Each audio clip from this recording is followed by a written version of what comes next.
बेजों लोगोसे जे साइडआवहाय खैना जिरायनानै दङ लोखि सासे नोङो 2025 मायथाइयाव मोननो हाबाय नोङो बिनि सायावहाय माबायदि फिल खालामदों? आं जेबो बुंथ'ला मेडामानो बुंथोंसै फंनैसो बिबुंथि लाखिदो मेडामखौ बुंनो थाखाय खावलायनाय जाबाय। मेडामा दे एसे फंनैसो बुंनो हागोन। खुलुमबाय गोजोननाय मोनदों आरो माने बिथांखौ मोननानै जेनेबा जिउखौ दैदेनलांनो थाखाय जिउआव सासे जोंनि लोगोनि नांगौ सुखु दुखु बेखायनो माने बिथांखौ लोगो मोननानै आंनि गासै जेनेबा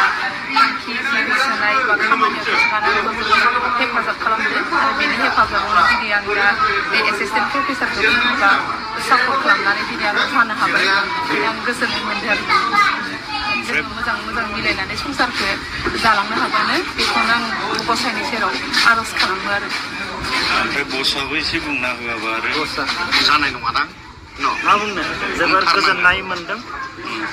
आरो संसार जानाया गोरलै नङा गासैबो मिथिखागौ नंना नङा